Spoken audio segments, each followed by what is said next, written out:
Amigos televidentes, página abierta con el arte, página abierta con la cultura, un programa dedicado al arte nacional en contexto, artistas, ideas, obras, todo eso y más en página abierta con el arte, página abierta con la cultura. Hoy tenemos el 8º Simposio Internacional de Historia y Crítica de Arte. Fidel, luego de cierto desmantelamiento de ciertos espacios culturales, y yo diría que democráticos, ha surgido en esta semana una visión sobre qué hacer con una posibilidad de registro y al mismo tiempo de negación de ciertos espacios en el marco de lo público y en el marco de lo privado. A propósito de ese tema que tocamos en el 8º Simposio Internacional de Historia y Crítica de Arte sobre una posible o una real privatización de la cultura, hemos visto cómo surgen algunos escenarios que son emergentes, pero de dos tipos. O sea, un escenario emergente porque hay que ocupar un espacio y hay otro escenario emergente donde se plantea otro discurso, que es el desmantelamiento de ciertos espacios, incluso democráticos. Esa discusión que se está dando no solamente en América Latina, en el Caribe, en Europa, sino en lo que se llama la crítica cultural y la producción artística de los llamados países en vía de desarrollo del tercer mundo o no asociados a los grandes mercados que distribuyen la riqueza en el mundo, implica cierto cambio y cierta fractura en lo que se llaman los nuevos proyectos culturales y artísticos insulares en nuestro caso. O sea, se está queriendo asociar a lo político un hecho que es cultural en el momento en el cual se pone la problemática de qué debe ser lo predominante. Si la cultura o la política, o cultura y política. Cuando hablas de desmantelamiento de los espacios culturales, tú te refieres obviamente a despojarlos de la posesión estatal, del control del Estado o del gobierno. Tú te refieres a los poderes públicos, a los espacios públicos, comunes. Pero que te quiero decir que un periódico, sí, por ejemplo, es un espacio, claro, donde hay cultura, política, sociedad, de todo. Pero también cuando se cierra una galería, cuando aparece un espacio crítico, estamos hablando de que está, por ejemplo, permaneciendo una voz cultural, al mismo tiempo que cuando desaparece también, de una u otra manera, por lo menos a nivel público, ese tipo de espacio. Pero la cultura es un patrimonio privado, a ver.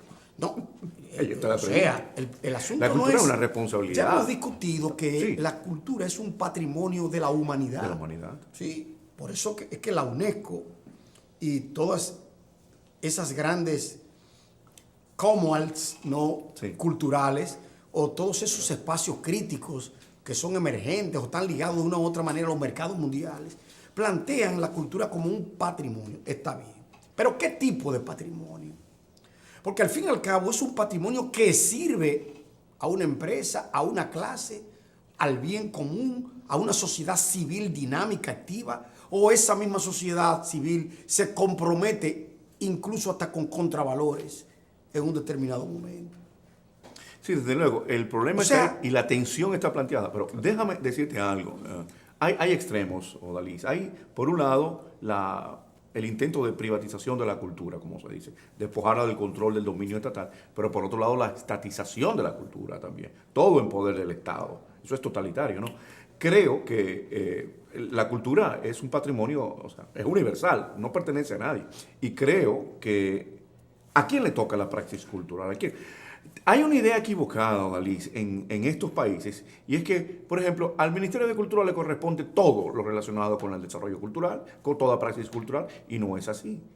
Porque ahí entran las iniciativas privadas. Lo que quiero decir, el Ministerio de Cultura es la cultura. No es ni es la cultura, entonces, ni totaliza ni representa la cultura. Entonces, es simplemente un ente público, burocrático, sin embargo, que acciona. Al momento de asignar presupuestos, piensa el Estado que ese presupuesto para una institución del Estado debe ser absoluto o debe ser incluso repartido, como debe ser.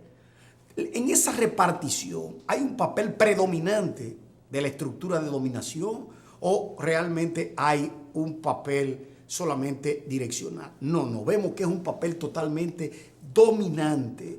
O sea, todo lo que se hace a nivel de allí debe estar controlado y organizado por esa estructura patentizada por lo que se llama el organismo legal.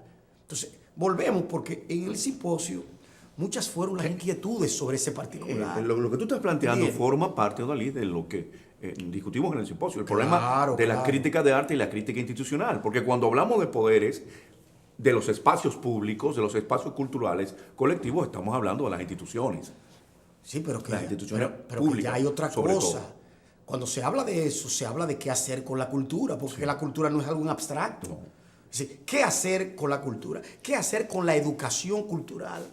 ¿Qué hacer con la crítica desde una posición de constructora, analítica, pero al mismo tiempo al servicio no solamente de un punto específico, sino de una visión globalizadora y al mismo tiempo orientativa, orientacional del fenómeno?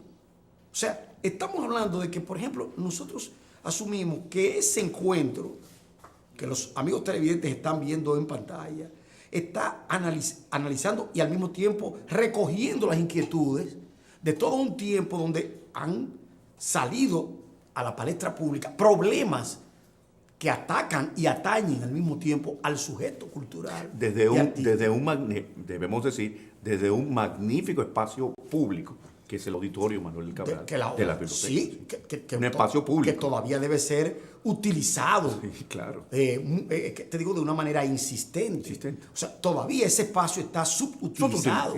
Subutilizado, pero por lo menos tenemos ese espacio ahí. O por lo menos se congrega. A veces utilizado para fines que no son propios de la academia. Está bien, pero a veces se congrega. Se congrega. Sí. Una cierta intelectualidad y una cierta tendencia de la preocupación sobre lo que se llama cultura, arte y al mismo tiempo identidad nacional. Ese auditorio es un lugar que debe convertirse en referente necesario del debate de las ideas en la República Dominicana. Sí, pero fíjate que en ese mismo 8º simposio ya pasado se levantaron voces clamando por problemas que no tenían que ver con el temario propiamente dicho. Sí. Sin embargo, se desvió. ¿Pero por qué? Porque toda realidad artística, toda realidad cultural forma parte de una realidad social.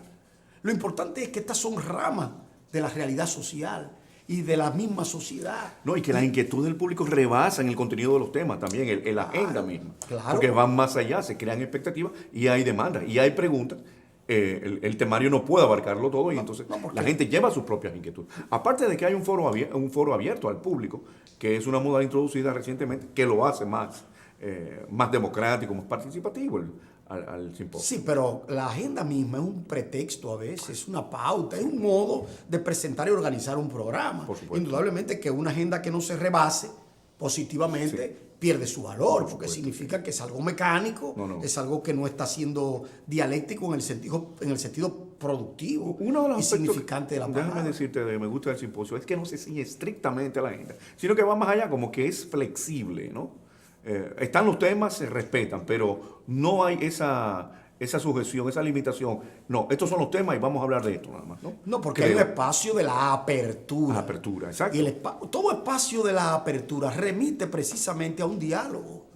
Y remite también a la participación, que es importante, no solamente como motivación pública, cultural, sino incluso como elemento propio de cualquier tipo de programa. Fíjate, por ejemplo, en la intervención de Soraya Aracena del primer día de la inauguración, ella habla de lo afroamericano o lo afrocaribeño y terminamos discutiendo sobre Haití, sobre el tema de Haití. Pero porque una connotación. Precisamente. O sea, además, el tema propicia también elementos que yo diría que son fantasmáticos dentro de la cultura, porque son demonios, son elementos que están ahí latentes y que preocupan y que exaltan a cualquier persona y al mismo tiempo que convoca fantasmas. Y convoca porque están por ahí, rondando, buscando. De una paranoia colectiva. Sí, no, pero a mí no me preocupa lo de la paranoia ni de la esquizofrenia colectiva. Mira, la esquizofrenia y la paradoja son estados, fórmulas poéticas de lo real, de lo social. Desde allí salen muchas verdades. Lo importante es que dentro de esas persecuciones y esos miedos que pueden ser colectivos o de un grupo, una clase, salen verdades importantes, más que incluso que las llamadas verdades razonables, Sí. que programamos, discutimos. Sin embargo, desde allí aparecen modos y formas que convocan incluso a un espacio de la investigación social y cultural. En el día de la discusión te noté bastante equilibrado, bastante mesurado como moderador, ¿no? Yo era anfitrión allí, no podía. Además, No podías asumir todo el mundo posición. sabe mis posiciones con respecto a eso y no quería, al contrario. Yo quería que ese espacio cobrara su propia independencia. Por supuesto. Y solamente me convertí en un canillita del micrófono. Exactamente. O sea, fui Ese allí es el moderador. y fui a llevar el micrófono a todo el que quería hablar. Sí. Y claro, hubo que detenerlo porque si no, el simposio completo se hubiera convertido en un problema de la TC. Muchos estudiantes se me acercaron y me dieron, queríamos participar con preguntas, queríamos decir algo. No pero participaron. hubo limitación. No, se participó, pero hubo una limitación porque, por supuesto, no todo el mundo puede hablar en un escenario de 400 personas, ¿no? Sí. No, pero además de todo esto, lo importante es que el diálogo provoca lo que se llama un marco de recepción, un marco de pronunciamiento público, de pronunciamiento democrático, porque desde allí las discusiones que se dan son las que surgen desde el mismo hecho, desde la misma ponencia, desde el mismo planteamiento y las preguntas que van y las respuestas. Yo noté que de todos modos para tener el tiempo que tenemos, el público todavía es un poco tímido. No sé qué te parece a ti, pero a mí me parece tímido, porque allí se presenta, claro, hemos tenido momentos acaloradísimos, Sí. acaloradísimos, y no solamente en este simposio, sino en el anterior. Pero creo que de todas maneras, una escena que se abre a un tipo de inscripción democrático, cualquiera que éste sea, pues produce su efecto. Además, educa, que es lo importante, preocupa, llama a la reflexión, que a veces es mejor que la ponencia o el trabajo sea aplaudido solamente. Esta timidez del público se debe en parte a que está constituido por estudiantes universitarios y a veces los temas son muy especializados. Hay temas que no son tan dados al debate, a la discusión abierta, que son muy académicos, no, sino muy de especialistas. Sí, pero allí, por ejemplo, vemos que hemos tenido críticos de arte. También, sí. Hemos tenido profesores de arte. Sí. Hemos tenido profesores de humanidades.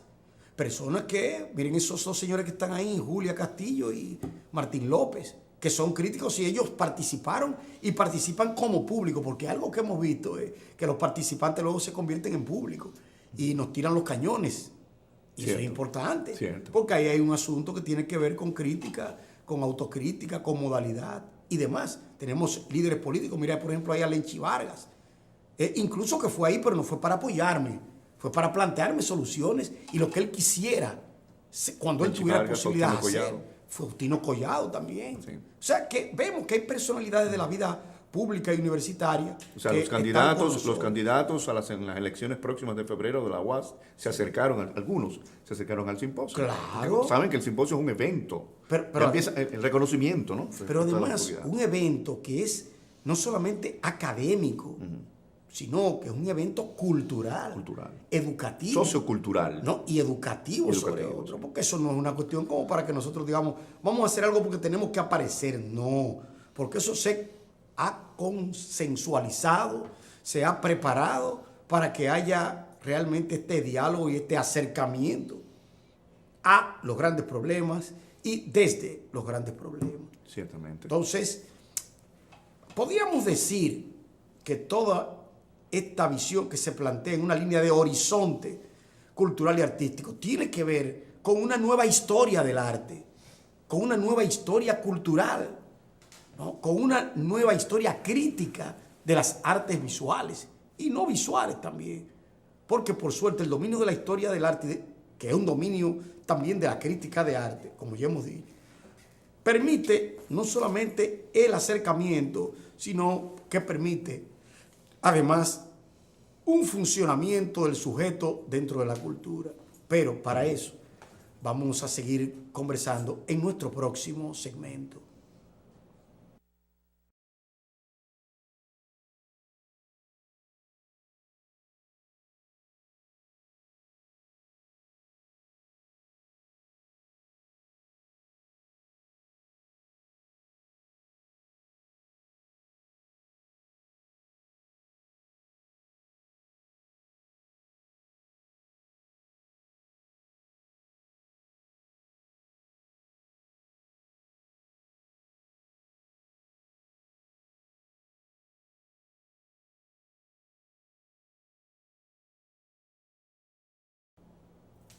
Fidel, habíamos dicho en el segmento anterior algo que también toca de una u otra manera, y eso se vio en el simposio, principalmente en el de Santiago, que tú sabes que fue simultáneo, sí. Pero allí se hicieron unos planteamientos realmente recesivos. Tenemos que plantearnos para fines futuros del simposio la problemática de una sociología de los espectadores. Yo creo que ha llegado el momento de plantearnos no solamente la pregunta ¿qué es el espectador? O ¿quién es el espectador? Sino ¿cuál ha sido la narrativa del espectador con respecto a los problemas artísticos y a la productividad artística? Sabes que hay una tendencia neoculturalista y hasta postculturalista que entiende que el espectador es tan importante como la obra de arte. Claro, esa discusión tiene sus pormenores que no vamos ahora a plantear. Sí. Pero debemos, desde el punto de vista integrador, plantearnos una sociología y al mismo tiempo una teoría del espectador en los momentos actuales que tenga su anclaje en la historia, y al mismo tiempo sí. en la memoria. Sí, porque el concepto de memoria realmente se hace cada vez más pregnante. No es solamente porque hay una creación, sino porque también hay una recepción. Sin embargo, yo he visto que fuera de algunas escuelas de sociología, antropología y de arte, pocos se han planteado la problemática de asignarle científicamente un lugar al espectador.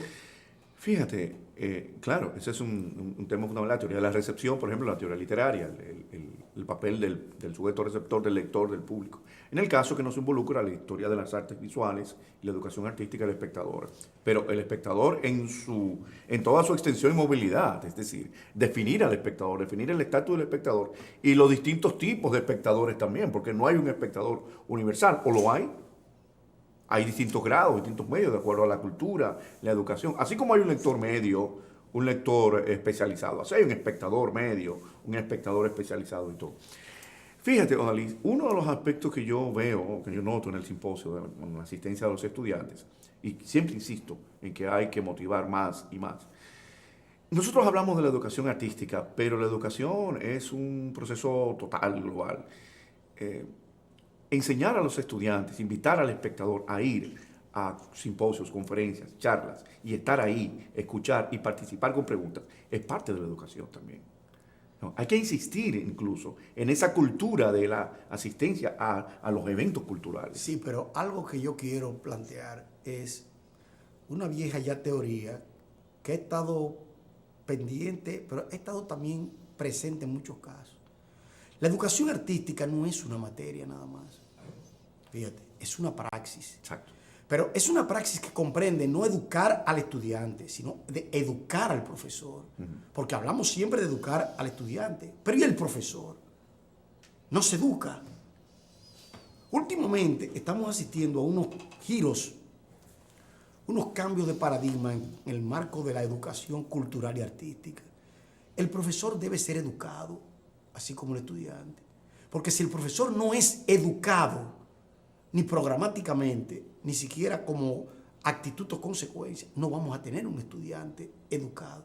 Uno de los grandes problemas de nuestra educación es que en el proceso el profesor es un transmisor de informaciones, pero no un educador necesariamente. O en el mejor no de hay los casos, una compenetración. En el mejor de los casos, transmisor de saberes y conocimientos. Sí, pero yo digo informaciones, sí, porque ya transmitir saberes casos, implica también un problema de educación fundamental, pero nuestra crisis a nivel institucional y educativa está en que el profesorado no transmite saberes, no, ni siquiera. Son informaciones, o sea, son puntos de programa. Ahora, ¿cuándo esos puntos de programa, cuándo esos ítems se convierten en saberes?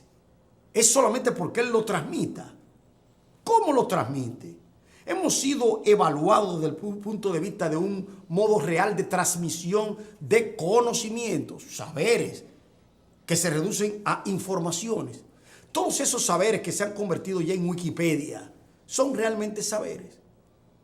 Hablaba yo ayer que incluso esas informaciones son pasibles de ser realmente cambiadas, porque la biografía, por ejemplo, de un personaje ilustre aparece de 7 maneras, ¿no? Queriéndose informar lo mismo. Cuando te digo, Winston Churchill nació y murió en tantos lugares que tú no sabes dónde es. Y lo que te refieres, la apelación automática a Wikipedia como la nueva doxa y como la nueva Biblia, como la verdad.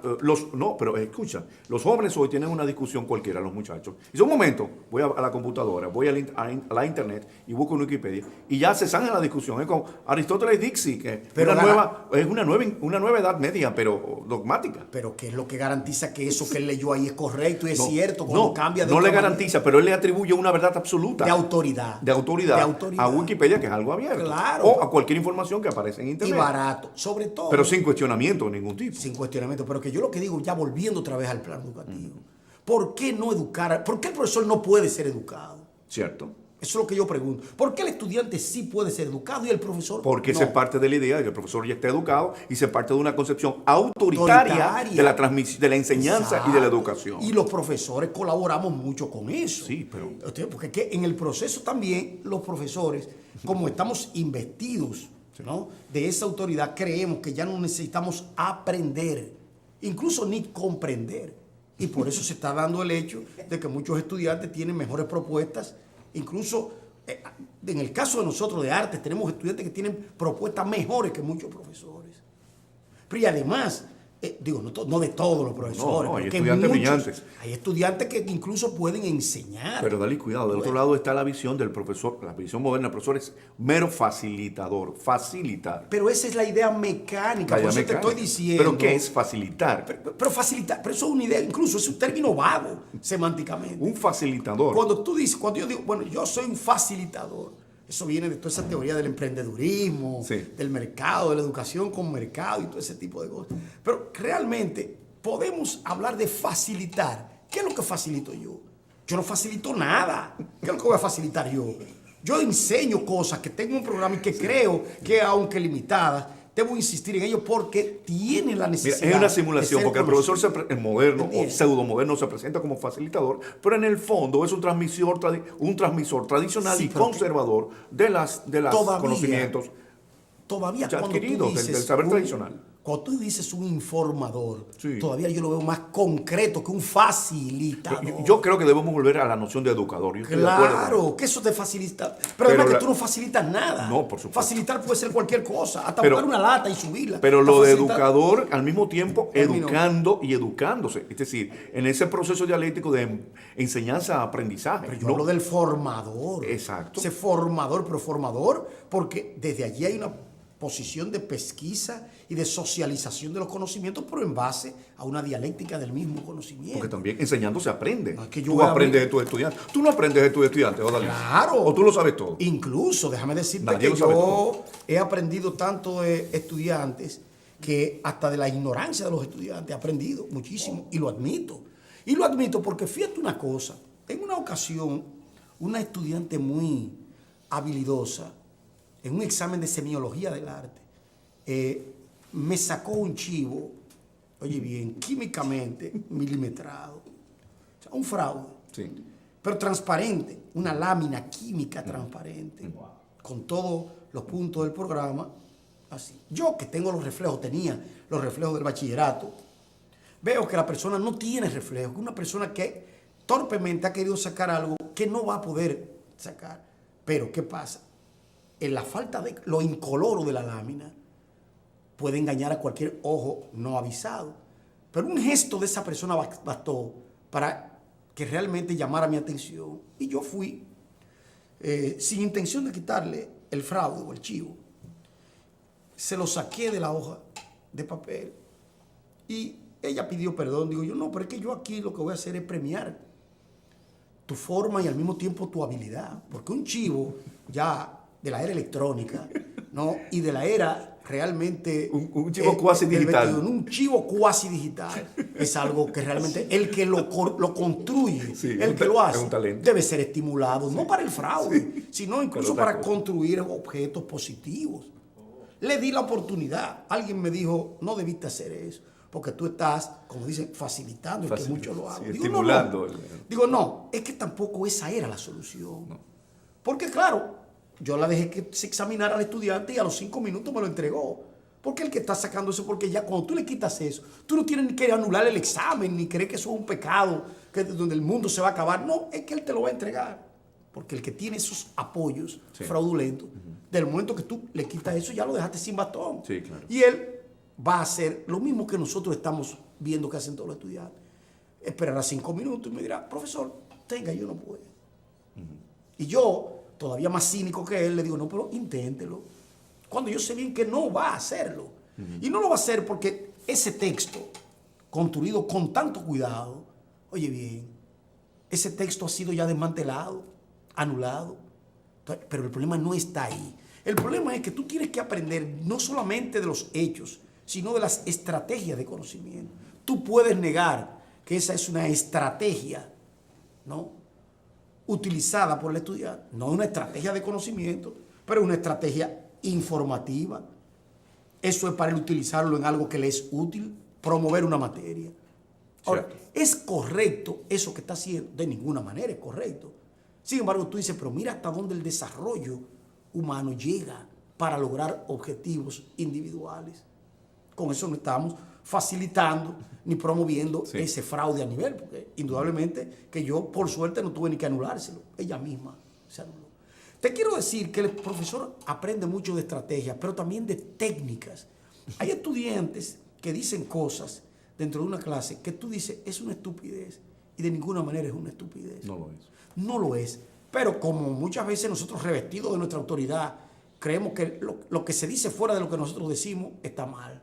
Oye bien, y todo lo que nosotros decimos está bien. Sí, por supuesto. Entonces, ese tipo de mecanismo es lo que ha llevado a esta sociedad, a la crisis que hay, a la educación, a la crisis que hay. Y sobre todo el problema de la repetición, la mnemotecnia y la educación repetitiva. Bueno, pero la repetición de conocimiento, de transmisión y repetición de conocimiento. Pero no hay creación. Las universidades no crean saberes tampoco. No. Y no solamente el educador, es la estructura universitaria, la estructura académica. Las universidades no crean saber. El sistema. No produce conocimiento. No investiga. Oye, bien, el sistema, por más que le llamen investigación a un oportunismo de cierto académico que quiere que le paguen por eso, la investigación real no está allí. No, es otra cosa. O sea, por más que por mucho tiempo en nuestra universidad, por ejemplo, hubo gente que tuvo el título de investigador sin investigar nada y sin presentar nada tampoco. Sí, de esa misma manera hay que cuestionar ese marco de investigación, porque de hecho, para tú institucionalizar, tú tienes que tener lo que se llama una escuela. Una escuela en el sentido no nominal de la palabra, sino estratégico de la palabra. Tenemos que tener personas que den ejemplo de lo que se llama una conducta de investigación. Desde luego. Yo quiero volver a la idea tuya planteada antes del educador, del maestro, que se debe educar, que debe ser educado. Sí, el educador, educado. El educador, educado. Educando también. Y educando también. Exacto. Y es exacto. No el mero facilitador. De hecho lo es. El educador. Sí. De hecho lo es. Cuando él quiere hacer una maestría para autodesarrollarse, eso es lo que está haciendo. Está siendo educado. Incluso educado a nivel superior, a nivel de pregrado, pero a nivel cultural también. Porque ¿qué hacemos, por ejemplo, con un profesional que obtenga 3 títulos, pero que luego de esos 3 títulos no haga nada por continuar lo que se llama su marco formativo? Sí, esto se parte de la idea de que la enseñanza es una forma de aprendizaje también. Claro. Y de que la mejor manera de aprender es enseñando. Claro, pero Freire tiene toda una teoría. Y la mejor manera de enseñar es aprendiendo. McLaren también. Sí, hay teorías establecidas ya sobre esto. Eso rompería con la idea tradicional del profesor saberlo todo, el que tiene la verdad absoluta, la autoridad. Sí. Bueno, la autoridad sigue siendo autoridad, Dalí. Yo pienso que no se va a romper con la noción de autoridad. El hecho de que nosotros critiquemos... Autoridad en sentido de estatus. Sí. Óyeme, el hecho de que nosotros analicemos el estatuto del maestro o del profesor no implica que su rol no es positivo. Ahora, no implica tampoco que no deba ser reanalizado su rol. Sobre todo, autoridad no es lo mismo que autoritario. Ni autoritarismo. Ni autoritarismo. Sobre eso vamos a volver en nuestro próximo segmento.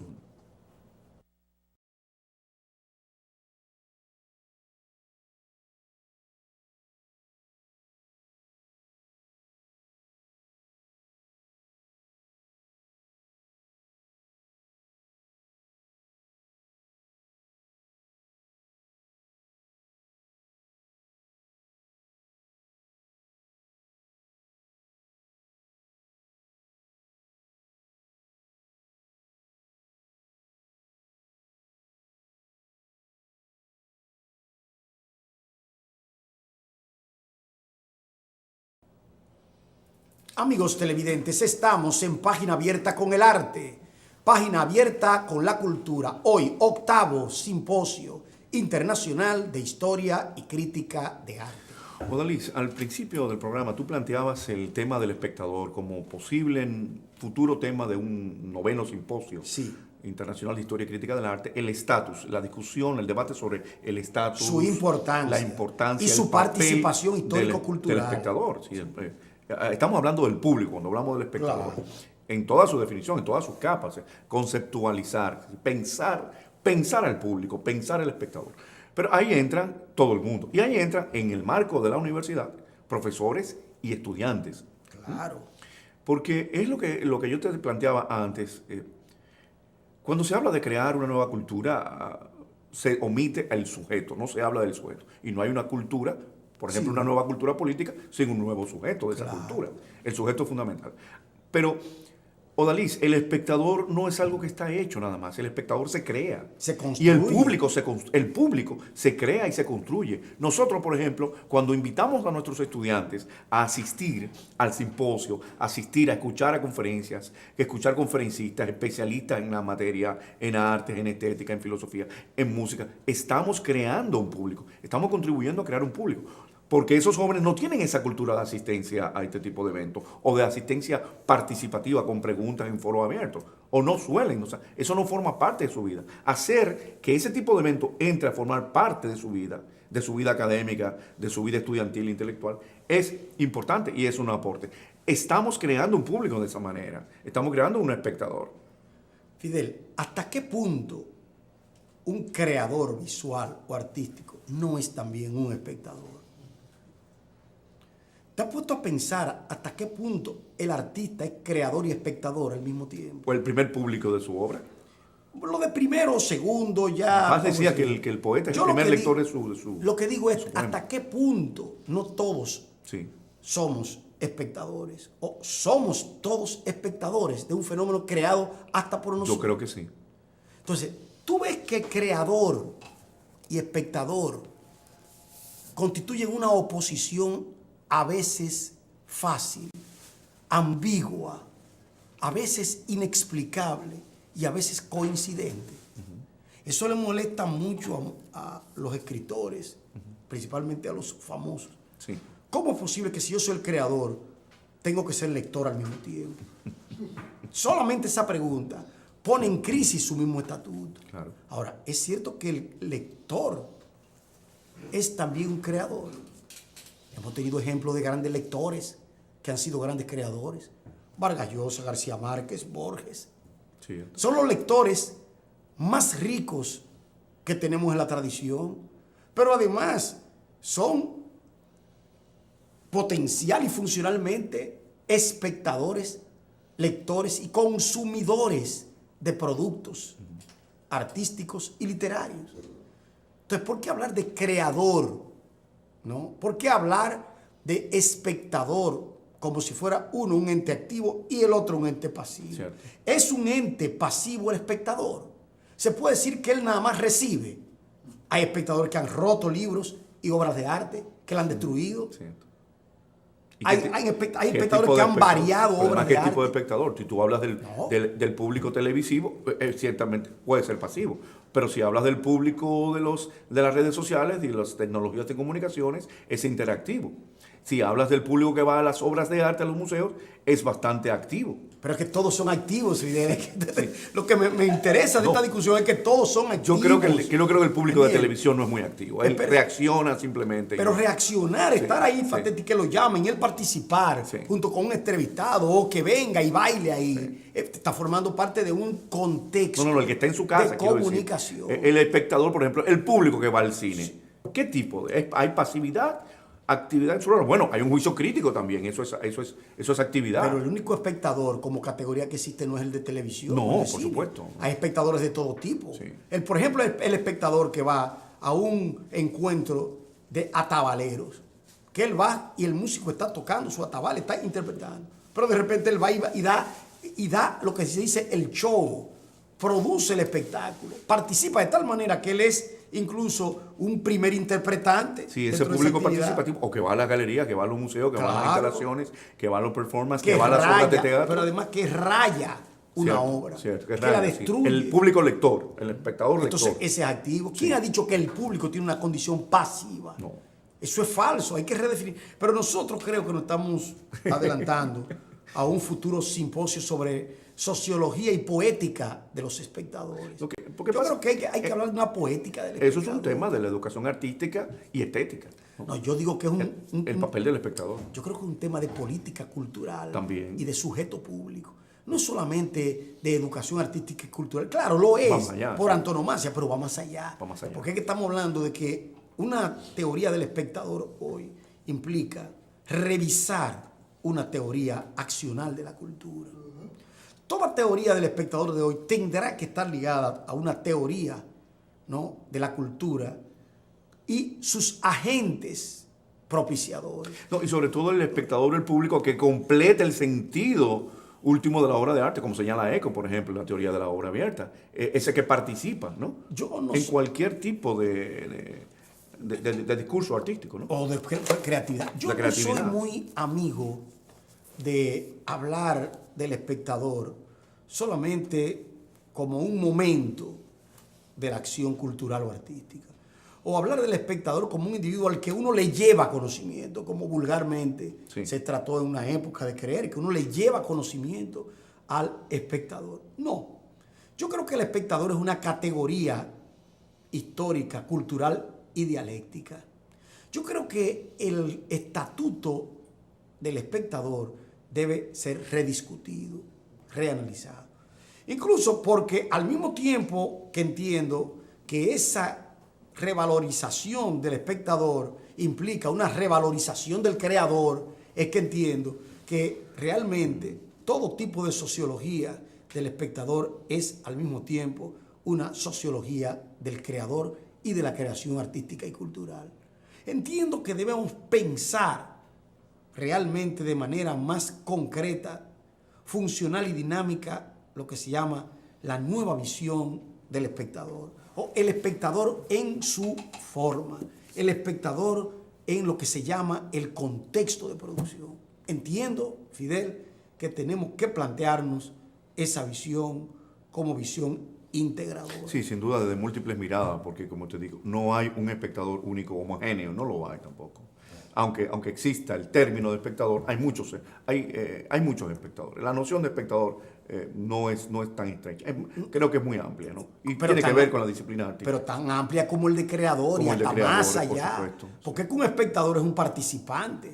Sí. Un espectador es un individuo, un sujeto. Es más, yo digo que es una instancia nuclear. No, y no hay arte sin público, no hay arte sin espectador. Eso es una perogrullada, pero es el destino final. Es el destino. Es que para que se establezca lo que tú haces, tiene que haber eso. Por supuesto. De hecho, cuando yo escribo una novela, o un libro de cuentos, un ensayo, lo estoy escribiendo en función de alguien que lo va a leer. Lo va a leer. Entonces, lo va a estimar, lo va a usar, lo va a criticar. Claro. Sí, lo va a rayar. O lo va a destruir. O va realmente a encaminar otra visión desde el punto de vista de lo que hace el proponente. Entonces ya como quiera, es una problemática que hay que tener en cuenta. Incluso en el marco de la educación. Si se planteara el proceso educativo como sistema de comunicación y de recepción, ya la noción de estudiante y profesor, ¿no?, cobra otros intereses. Y a propósito del espectador, del público televidente, queremos recordar que este programa de televisión puede ser visto en nuestra página en Facebook, página abierta como el arte y la cultura. Pueden visitarla y dejar sus comentarios. Y una novedad que tenemos aquí es en la nueva producción de nuestro conductor, de nuestro compañero, el profesor Odalis Pérez, su obra Duarte Melancólico, un texto poético dramático, polifónico, híbrido, abierto, que aún no ha sido puesto a circular y que lo será pronto, dentro de unas semanas, probablemente en... Vamos a invitar para que la gente participe. Hablaremos de Duarte Melancólico con una portada muy sugerente a lo Mondrian. A propósito del bicentenario del nacimiento del patricio, ¿no? Sí. Un texto bastante polémico, Dalis. Sí. Sobre el cual comentaremos también en nuestro programa. En su momento en su vamos a traer momento, una gente que vengan a contradecir y a ver a otro Duarte. Yo ahí planteo el hecho de que no es un Duarte ni histórico, ni santo, ni manganzón, ni nada de lo que se ha querido hacer con su figura, sino que es un Duarte que mira desde la lejanía, que siempre fue melancólico, porque todavía cuando viene a ofrecer sus bienes, cuando viene a ofrecer sus ideas, es deportado burocráticamente con un cargo para que no venga aquí a crear disturbios. así se le paga. Así se le paga. Pero además, un Duarte que aún amado por nosotros, no es querido por todos nosotros. Sin embargo, es negociado por todos nosotros. El libro plantea... Por todos no. Por todos nosotros no. Por muchos. Por muchos de nosotros. Yo digo por todos nosotros en el sentido de que ese Duarte melancólico que vemos ahí en la pantalla procrea un problema. Realmente crea una incertidumbre, que es la misma incertidumbre que vivimos y estamos viendo. Duarte melancólico, Duarte desde la lejanía, es lo que se plantea precisamente en ese texto. Que incluso yo voy a convocar para que, porque y lo importante es que cualquiera cree que es un libro de ensayo, no es un libro de poemas. Sí. Esta vez no quise negociar la poesía. Con Sí. todo y que podía ser de ensayística. Sí, pero que no te vas por la historiografía, no es biográfico. Y no es sin histórico. embargo tiene un fundamento. No es un libro tradicional, ni siquiera desde el punto de vista de la portada, es de ruptura la portada. Totalmente. ¿No? El arte moderno, la referencia a Piet Mondrian, el geometrismo, ¿no? No, y además también un libro convocador. Convocador. Sí. Sí, convocador en el sentido, incluso uso esa palabra un poco fuerte, pero incluso desde el punto de vista de lo que son las perspectivas y horizontes. Yo diría un libro provocador, ¿no?